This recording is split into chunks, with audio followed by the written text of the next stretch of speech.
நல்ல மெய்ப்பனாகிய கிறிஸ்து இயேசுவில் நேசிக்கப்பட்ட அன்பான விசுவாசிகளே, உங்கள் யாவரையும் இந்த அருமையான செப்டம்பர் மாதம் 13ஆம் நாளிலே உங்களை சந்திப்பதில் மிகுந்த மகிழ்ச்சி அடைகிறோம். இயேசுவின் திருப்பெயரில் The Word of God Ministry சார்பாக அன்பின் வாழ்த்துக்களை தெரிவித்துக் கொள்கிறோம். காலை நேர இறை தியானத்தை ஆரம்பிக்கலாம்.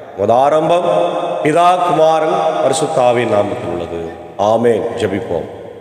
துதிகளின் மதிலே மகிமையோடு வீற்றிருக்கிற நல்ல ஆண்டவரே, நானே நல்ல மெய்ப்பன் ஆடுகளுக்காக தன் ஜீவனை கொடுக்கிறேன் என்று சொன்ன வாக்களித்தவரே, இந்த காலை வேளையில் உடைய வார்த்தைகளுக்காக நன்றி சொல்லுகிறோம். வேர்ட் ஆஃப் காட் மினிஸ்ட்ரி சார்பாக உடைய கிருபையினாலே எங்களை வழிநடத்தி வருகிறீர். கர்த்தாவே, இந்த வார்த்தைகள் வழியாக அநேக மக்களுக்கு நீர் வாழ்வளிக்கிறீர் என்பதை உணர்கிறோம். வார்த்தையே வல்லமை உள்ளது, வார்த்தையே சத்தியம் நிறைந்தது என்பதை அறிந்திருக்கிறோம். நீர் வார்த்தையாக இந்த உலகத்தில் வந்தவர், அதுக்காகவே நான் நன்றி சொல்லுகிறோம். இப்பொழுதும் இந்த வார்த்தையின் வழியாக எங்களோடு கூட பேசுங்க ராஜா. இந்த வாரம் நாங்கள் நல்ல மெய்ப்பன் வாரமாய் கொண்டாட போகிறோம். அந்த நல்ல மெய்ப்பனுடைய சத்தத்தை கேட்டு நாங்கள் சாட்சியாய் ஜீவிக்க என் தேவன் கிருபை தார். இந்த நாளின் இறை செய்தி, பாடல் வேலை, ஜெப வேலை ஆசீர்வதி அநேக மக்கள் இதை கேட்டு வாழ கர்த்தர் நீர் கிருபை தர வேண்டும் என்று கெஞ்சி மன்றாடுகிறோம். நேரியம் சாரியம் சகசாரியம் இதை எடுத்து பயன்படுத்தும். கேட்டு பயன்பெறுகிற எல்லா மக்களுடைய உள்ளங்களிலே இல்லங்களிலே இந்த இறை ஆசிரியர்கள் தங்கியிருக்கும். இறை மைந்தன் இயேசுவின் மூலம் ஜெபிக்கிற நல்ல பிதாவே, ஆமென். காலை வேளையிலே பாதை தெரியாத ஆட்டை போல அலைந்தேன் உலகில் என்ற பாடலை சார்பில் இந்த பாடுவோம். பாதை தெரியாத ஆட்டை போல அலைந்தேன் உலகிலே என்ற பாடல்.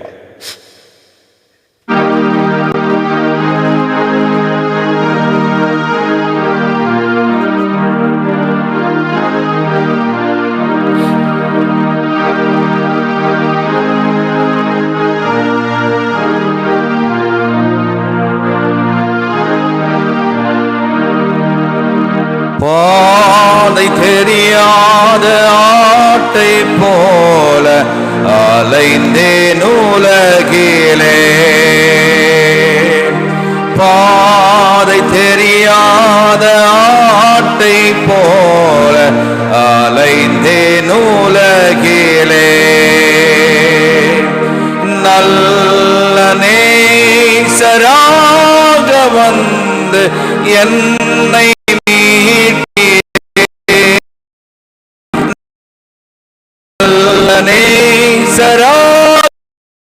வந்து என்னை மீட்டீரே.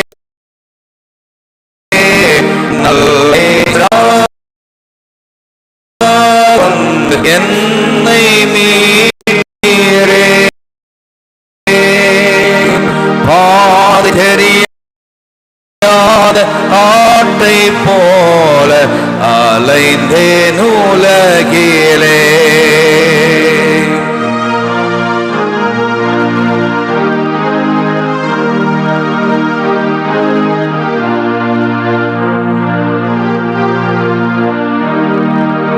கலங்கினேன் நீர் என்னை கண்டீர், பதறினேன் நீர் என்னை பார்த்தீர். கலங்கினேன் நீர் என்னை கண்டீர், பதறினேன் நீர் என்னை பார்த்தீர். கல்வாரி இரண்டை வந்தேன், பாவம் தீர நான் அழுதேன். கல்வாரி இரண்டை வந்தேன், பாவம் தீர நான் அழுதேன். பாதை தெரியாத ஆட்டை போல அலைந்தேன் உலகிலே. பாதை தெரியாத ஆட்டை போல அலைந்தேன் உலகிலே.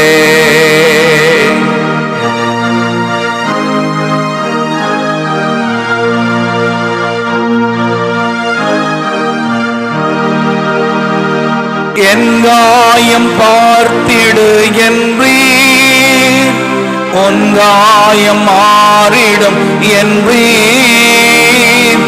என் காயம் பார்த்திடு என்றீர், உன் காயம் மாறிடும் என்றீர்.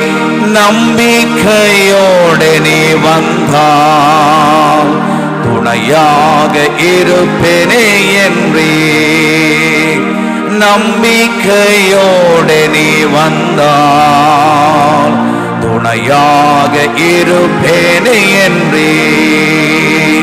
பாதை தெரியாத ஆட்டை போல அலைந்தேன் உலகிலே. பாதை தெரியாத ஆட்டை போல அலைந்தேன் உலகிலே. நல்ல நேசராக வந்து என்னை மீட்டீரே. நல்ல நேசராக வந்து என்னை மீட்டீரே. நல்ல நேசராக வந்து என்னை மீட்டீரே. பாதை தெரியாத ஆட்டை போல அலைந்தேன் உலகிலே. பாதை தெரியாத ஆட்டை போல அலைந்தேன் உலகிலே.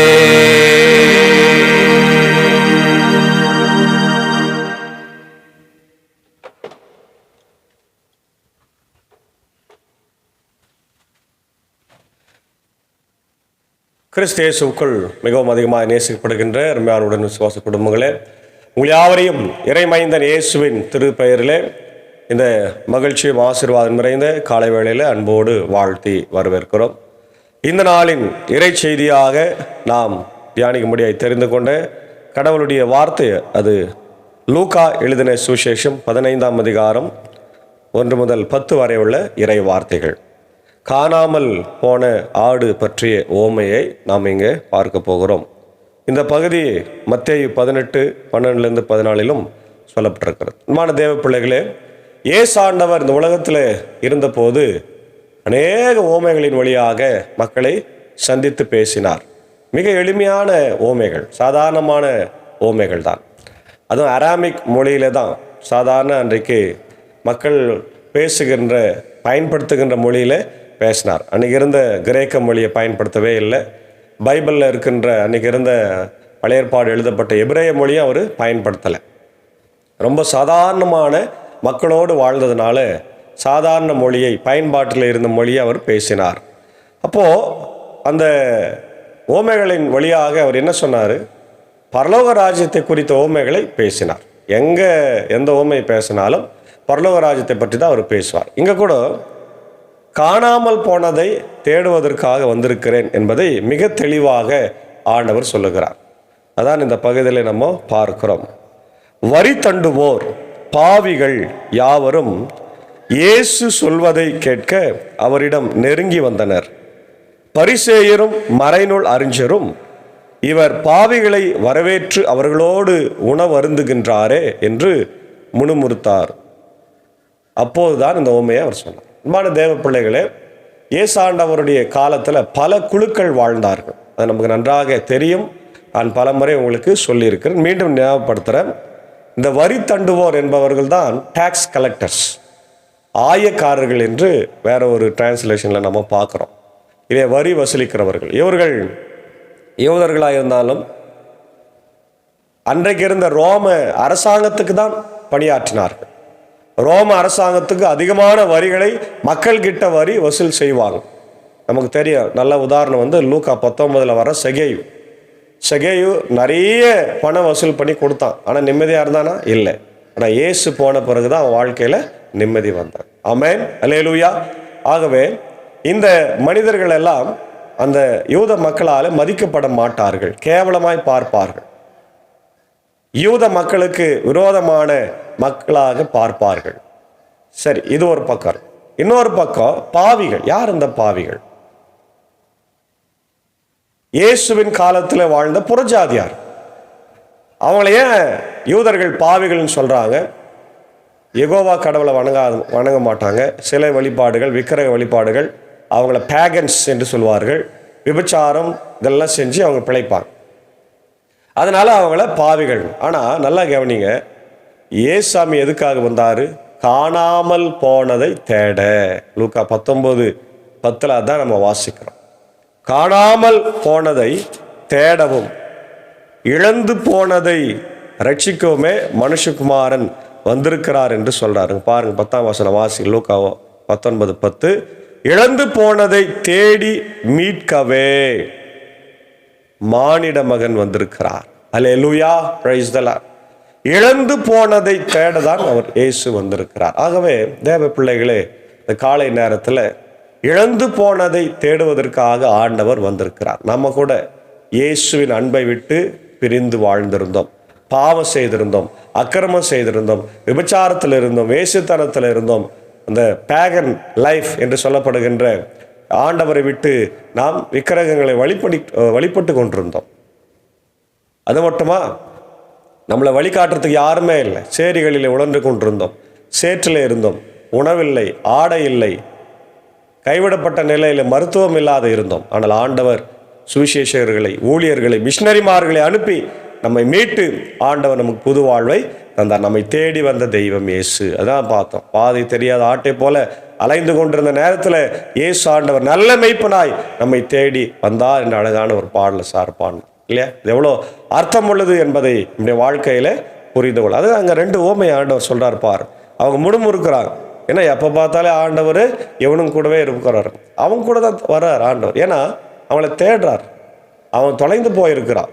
நீ ஆண்டவர்கிட்ட இருக்கிற வசனத்தை கேட்குற, நியாயப்பிரமாணம் தான் எனக்கு எல்லாம் முக்கியம் அப்படி இப்படின்னு சொல்லுங்கிற, ஆனால் நீ அவனுக்கு மேலே தொலைஞ்சு போயிட்டு இருக்கிற அப்படின்றத ஆண்டவர் தெளிவுபடுத்துகிறார். பார், உங்களுக்குள் ஒருவிடம் இருக்கும் 100 ஆடுகள் ஒன்று காணாமல் போனால் அவர் 99 ஆடுகளையும் பாலை நிலத்தில் விட்டுவிட்டு காணாமல் போனதை கண்டுபிடிக்கும் வரை தேடி செல்ல மாட்டாரா? கண்டுபிடித்தும் அவர் அதை மகிழ்ச்சியோடு தம் தோளின் மேலே போட்டுக்கொண்டு வந்து வீட்டுக்கு வந்து நண்பர்களையும் அண்டை வீட்டாரையும் அழைத்து என்னோடு மகிழுங்கள், ஏனெனில் காணாமல் போன என் ஆட்டை கண்டுபிடித்து நான் அவர்களுக்கு விருந்தளிப்பேன். அப்போது மனம் மாறாத தேவையில்லாத 99 குறித்து மகிழ்ச்சியை விட மனம் மாறிய ஒரு பாவியை குறித்து விண் உலகிலே மிகுதியான மகிழ்ச்சி உண்டாகும் என நான் உங்களுக்கு சொல்லுகிறேன். அன்பான தேவ பிள்ளைகளே, எல்லாம் கவனிங்க. 100 ஆடு இருக்குது. 99 ஆடு இருந்தால் கூட ஒரு ஆடு தொலைந்தாலும் அந்த ஆட்டை குறித்து மிகப்பெரிய கவலை கொள்ளுகிற மெய்ப்பனாக நாம் இருக்க வேண்டும். இயேசு ஆண்டவர் அப்படிதான் இருக்கிறார். 99 ஆடை பற்றி அவர் கவலைப்படலை. அவைகளை பாலை நிலத்தில் விட்டு ஓடி போய் அந்த ஒரு ஆட்டுக்காக அலைந்து திரிகிறார். அது மேட்டில் இருக்குதா, கல்லில் இருக்குதா, கீழே விழுந்துட்டு இருக்குதா, பள்ளத்தில் இருக்குதா, பள்ளத்தாக்கில் விழுந்துட்டு இருக்குதா, கிணத்துல விழுந்துட்டு இருக்குதா, இல்லையா, அல்லது வேற எதனா மிருகம் அந்த பிடிச்சின்னு போயிட்டு இருக்குதா அப்படின்னு சொல்லி தேடி தேடி தேடி தேடி அலைந்து அலைந்து அலைந்து திரிந்து அந்த ஒரு ஆட்டுக்காக மெய்ப்பன் தன் ஜீவனையும் கொடுக்க ஆயத்தமாக இருக்கிறான். ஹல்லேலூயா, ஹல்லேலூயா. அவன் தான் நல்ல மெய்ப்பர். அதான் யோவான் 10ஆம் அதிகாரம் 11ஆம் வசனத்தில் வாசிக்கிறோம். நானே நல்ல மெய்ப்பன், நல்ல மெய்ப்பன் தன் ஆடுகளுக்காக தன் ஜீவனை கொடுக்கிறான் என்று சொல்லி. அன்பான தேவ பிள்ளையே, நீ தொலைந்து போயிருக்கிறாயா? இன்னைக்கு வாலிப பிள்ளைகள் அநேகர் செல்போனுக்கு பின்னாடி தொலைந்து போயிருக்கிறாங்க. வேசித்தனம், விபச்சாரம், கொலைபாதகங்கள், சிகரெட் பிடித்து கொண்டிருப்பது, புகைப்பிடிப்பது, மதுவுக்கு அடிமை, விபச்சாரத்துக்கு அடிமை என்று சொல்லி நாம் அலைந்து தெரிந்து கொண்டிருக்கிறோம் இல்லையா? கடவுள் நம்மளை அழைக்கிறார், இந்த வார்த்தையின் வழியாக அழைக்கிறார். வாங்க என் பிள்ளைகளே, வாங்க, நீங்க போகிற பாதை அழிவின் பாதை, என் பின்னாடி வாங்க, நான் உங்களுக்கு மிகப்பெரிய நன்மையை காட்டுறேன், நான் உங்களுக்கு வழிகாட்டுகிறேன் என்று சொல்லி ஆண்டவர் நம்மளை அழைக்கிறார். ஆகவே தேவ பிள்ளைகளே, இந்த காலை நேரத்தில் அவருடைய சத்தத்தை நாம் கேட்கணும். அடுத்தது பார்த்தோம்னா வெள்ளிக்காசு, காணாமல் போன வெள்ளிக்காசு தொலைந்து போது அந்த அம்மா வந்து வீட்டில் அதை தேடுறாங்க. இன்னைக்கு நிறைய நம்ம பார்க்குறோம். தொலைந்து போனதை நம்ம வீட்டில் பொருட்களை விட்டுடுறோமா? ஒரு சின்ன பேனா தொலைஞ்சா கூட, ஒரு சின்ன வெள்ளி கொலுசு தொலைஞ்சா கூட, அல்லது மூக்குத்தி கம்பிள் தொலைஞ்சா நம்ம விட்டுறோமா? இன்னைக்கு நகை எவ்வளோ? தங்கம் 80,000 ரூபாய்க்கு மேலே இன்னைக்கு போய் கொண்டிருக்கிறது, நெருங்கி கொண்டிருக்கிறது. இல்லை, விட்டுருவோமா? தேடி தானே கண்டுபிடிப்போம். அதுபோல தான் 2வது பகுதியில் நம்ம பார்க்கின்றோம். காணாமல் போன திரக்காமா என்று இங்கே சொல்றார். பெண் ஒருவரிடம் இருந்த 10 திரக்காமாக்களுள் ஒன்று காணாமற் போய்விட்டால் அவர் என்னை விளக்கை ஏற்றி வீட்டை பெருக்கி அதை கண்டுபிடிக்கும் வரை கவனமாய் தேடுவதில்லையா? கண்டுபிடித்தும் அவர் தோழியரையும் அண்டை வீட்டாரையும் அழைத்து என்னோடு மகிழுங்கள், ஏனெனில் காணாமல் போன திரக்கமாவை கண்டுபிடித்து விட்டேன் என்பார். அவ்வாறே மனம் மாறிய ஒரு பாவியை குறித்து கடவுளின் தூதருடைய மகிழ்ச்சி உண்டாகும் என உங்களுக்கு சொல்லுகிறேன். அடுத்தது பார்த்தீங்கன்னா காணாமல் போன மகன், கெட்டகுமாரனுக்கு அது அப்படியே வரிசையாக வந்துனே இருக்குது பார்த்தீங்க இல்லையா?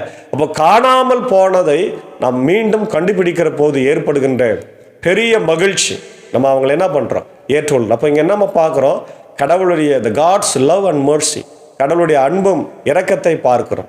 ஒரு இண்டிவிஜுவல், ஒரு தனிப்பட்ட மனிதனை கூட ஆண்டவர் விட்டுவிடக்கூடாது. எசேக்கியேல் 18:31 நம்ம படிக்கின்றோம், சாவுகின்றவனுடைய சாவை கூட விரும்புறதில்லை. இன்னொரு டிரான்ஸ்லேஷனில் பார்க்கணும், தரங்கம்பாடி டிரான்ஸ்லேஷனில் மரிக்கிறவனுடைய அல்லது துன்மார்க்கனுடைய மரணத்தை நான் விரும்புகிறதில்லை சொல்கிறான். ஒரு ஊரில் எல்லாரும் நல்லவங்க, ஒருத்தன் கெட்டவனாகிறான், அவன் செத்துறன்னு நம்ம நினைக்கிறோம். ஏன்னா அவன் ரொம்ப தொந்தரவாக்குறான், போகும்போது திட்டுறான், வரும்போது திட்டுறான், அடிக்கிறான், உதைக்கிறான், குத்துறான் இல்லையா, பணம் பறிக்கிறான்.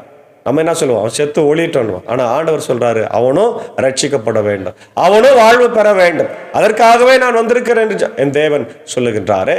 அதற்காக தான் கல்வாரி சிலுவையில் நமக்காய் மரித்து ரத்தம் சிந்தி அவர் வெற்றி பெற்று உயிர்த்தெழுந்திருக்கின்றார். ஆகவே தேவ பிள்ளைகளே, இந்த காலை நேரத்தில் ஆண்டவர் நம்மை தேடி வந்திருக்கிறார்.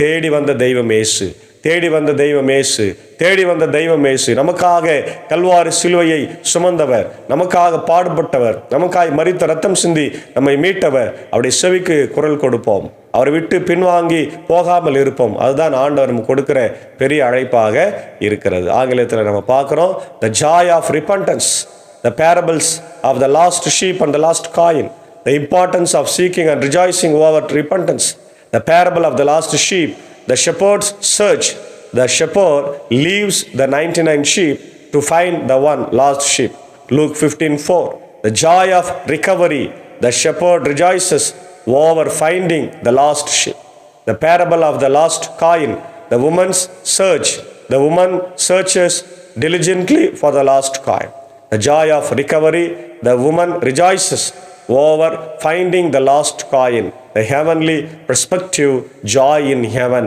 There is a joy in heaven over one sinner who repents. God's love and concern, God is actively seeking and lost and rejoices over the repentance. Conclusion, the value of repentance. Repentance is precious in God's sight and He rejoices over it. Seeking the lost, may we seek the lost and rejoice over the repentance, reflecting God's love and concern. சில வார்த்தைகளை பார்க்கும்போது எசேக்கியேல் 34:11-16 காணாமல் போன ஆண்டவரே தேடி வராரு. மத்தேயு 18:12-14 அதே போல காணாமல் போன ஆடை தேடுறாரு. 352 அதே நம்ம பார்க்குறோம். அடுத்தது ரிப்பன்டன்ஸ் அண்ட் ஜாய், மனந்திரும்புதலும் மகிழ்ச்சியும். அப்போஸ்தலர் 3:19 மக்கள் எல்லாரும் இயேசுவிடத்தில் இன்னைக்கு திரும்பினார்கள். அநேக மக்கள் திரும்பினால ஆண்டவர் சந்தோஷப்பட்டார். 2 பேதுரு 3:9 நம்ம அதை பார்க்குறோம். ஏசாயா 61:10 நம்ம பார்க்குறோம். God's love and mercy. யோவான் 3:16 ஆண்டவருடைய அன்பு, தேவன் தம்முடைய ஒரே பேரான குமாரனை விசுவாசிக்கிறவன் அவன் கெட்டு போகாம நித்திய ஜீவனை தந்திரல் இவ்வளவாய் உலகத்தில் அன்பு கூர்ந்தார். ரோமர் 5:8 பார்க்குறோம், கடவுளுடைய அன்பு நமக்கு தரப்பட்டிருக்கிறது. அதே போல் யாத்ரா 34:6 நம்ம அதையும் பார்க்குறோம். இயேசு நம்ம தேடி வந்தார். Seeking the last. மேத்யூ 9:36 அவர் அநேக மக்கள் வழி தப்பி போனதை பார்த்து கவலைப்படுகிறார். மார்க் 2:17, லூக்கா 19:10 சகேயுடைய வாழ்க்கையில் ஆண்டவர் அவர் சொல்றாரு, இவனும் ஆபிரகாமின் குமாரனா இருக்கிறானே, இவனையே நான் ரட்சித்து கொண்டேன்னு சொல்லி. ஆகவே தேவ பிள்ளைகளே, காணாமல் போன நம்மை ஆண்டவர் தேடி வராரு. அவருடைய சத்தத்தை நம்ம கேட்டு அவர் பின்னாடி போவோம், அவருடைய வாழ்வை பெற்றுக்கொள்வோம், மனம் திரும்புவோம், மற்றவர்களையும் நம்ம ஆயத்தப்படுத்துவோம். அவருடைய ராஜ்யம் வரப்போகிறது, அவருடைய வருகை வரப்போகிறது இல்லையா? தேவனுடைய ராஜ்யம், தேவனுடைய வருகை சமீபம் சமீபம் சமீபம். மனம் திரும்புங்க. நீங்க பாருங்க, அமெரிக்க தேசத்தில் ட்ரம்ப் ஆதரவாளர் ஒரு பாஸ்டர், அவர் ஒரு ஸ்பீக்கர், அவர் இயேசுவை பற்றி தைரியமாக எல்லா இடத்திலும் சொல்லி கொண்டிருந்தவர், காணாமல் போன ஆடுகளை ஆண்டவருக்காய் திருப்பினவர் இன்றைக்கு சுட்டு கொல்லப்பட்டிருக்கிறார். இல்லை, சார்லி கிர்க் என்று சொல்லப்படுகின்ற அந்த ஒரு நல்ல மனிதரை நம்ம இழந்திருக்கிறோம். பார்த்தீங்களா? அப்போது ஆண்டவருக்காக உழைக்கிற மக்களுக்கு இதுதான் கிடைக்கும். ஆனாலும் அவங்க தேவ பிள்ளைகளாக இருப்பாங்க, அவங்க அவர் இரத்த சாட்சியை மரித்திருக்கிறார் என்று சொல்லி அமெரிக்க ஊழியர்கள் எல்லாம் சொல்கிறாங்க. ஆகவே நாமும் கூட இந்த உலகத்தில் ஆண்டவருக்காய் சாட்சியாக வாழ்ந்து அநேக மக்களை நம்ம ஆண்டவருக்கு ஆயத்தப்படுத்த தேவன் தாமே காலை வேளையிலே நம்மை ஆசீர்வதித்து காப்பாராக. ஆமேன். ஜெபிப்போம். நல்லவரும் வல்லவரும் வாழ்ந்திருக்கிறோமாகிய நல்ல கர்த்தாவே, நல்ல மெய்ப்பனே உம்மை ஸ்தோத்திரிக்கும். நாளில் கூட கேட்ட வார்த்தைகளுக்காக ஸ்தோத்திரம்.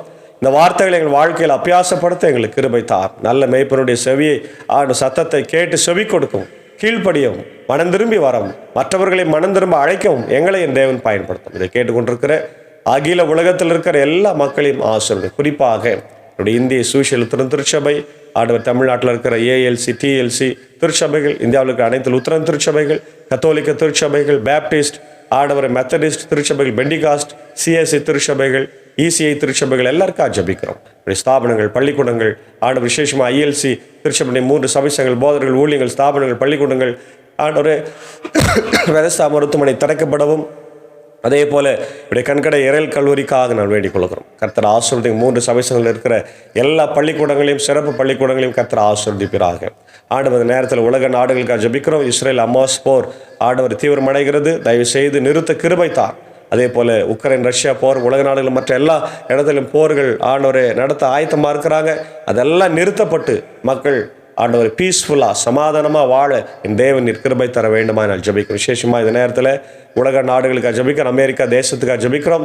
ஆண்டவரே, நேற்று தினத்தில் முந்தினத்தில் ட்ரம்ப் ஆதரவாளர் ஒருவர் சுட்டு கொல்லப்பட்டிருக்கிறார். அவர் ஒரு ஊழியக்காரராக இருக்கிறார், நல்ல ஒரு ஸ்பீக்கராக இருக்கிறார் நாங்கள் பார்க்கிறோம். அவர் இழந்திருக்கிற அன்பு மனைவி, பிள்ளைகளுக்காக ஜபிக்கிறோம். ஒரு நல்ல கிறிஸ்டியன், இவாஞ்சலிக்கல் கிறிஸ்டியனாக இருந்து இயேசுவை பற்றி நல்ல சாட்சி சொன்னவர் இன்றைக்கு எங்களோடு இல்லை. அவரை இழந்திருக்கிற குடும்பத்திற்கு, அந்த தேசத்துக்கு ஆண்டவர் நீர் பாதுகாப்பாக இருந்து வழிநடத்துங்க, தேவையை சந்திங்க, ஆறுதலை தாருங்க. ஆண்டவர், இன்றைக்கு எங்களுக்கு ஒரு பெரிய சவால் உண்டு. ஆண்டவர், இயேசுவை பற்றி நாங்கள் சொல்லுகிற போது நாங்கள் மற்ற மக்களால் தாக்கப்படுவோம், கொல்லப்படுவோம். அதை பற்றி கவலைப்படாமல் தைரியமாக இந்த உலகத்தில் நாங்கள் சாட்சியாய் வாழ என் தேவன் கிருபை தார். நேரத்தில் பலவீனமாய் சுகவீனமாக இருக்கிற மக்கள் உண்டு. எங்கள் மத்தியில் விசேஷமாக ஆண்டவரே, அடியன் பணியாற்றுகிற பாபனப்பள்ளி, மின்னூர், வடகர, மேல்சனம் திருச்சபைகளுக்காக ஜபிக்கிறோம். மிகுந்த பலவீனமாக இருக்கின்ற என்னுடைய நகோமி அம்மாவுக்காகவும் வேதமணி அம்மாவுக்காக வேண்டிக் கொள்கிறோம். கண்ணோக்கி பாருங்கள், அவர்களுக்கு பலத்தை தாருங்க, சுகத்தை தாருங்க, தேவையெல்லாம் சந்திங்க ராஜா. ஆண்டவர், சபையின் மக்கள், குடும்பங்கள், பொறுப்பாளர்களை ஆசீர்வதிங்க. சபை கட்டுமான பணிகளை தேவன் சந்திக்க வேண்டும் என்று ஜபிக்கின்றோம். ஊழியங்களிலே அடியனை வல்லமையாக பலப்படுத்தி எடுத்து என் தேவன் பயன்படுத்தும்படியாக நான் ஜபிக்கிறேன் கர்த்தா. இந்த காலை நேரத்தில் இந்த ஊழியத்தில் எங்களோடு இருக்கிற அன்பர் சாரையும் ஏஞ்சக்காவையும், அன்பான பிள்ளைகள் மாத்தால் மரியாதையும் ஆசீர்வதிங்க. குடும்பத்தை ரத்த கோட்டைகளை மறைத்துக் கொள்ளுங்க, ஆசீர்வதிங்க.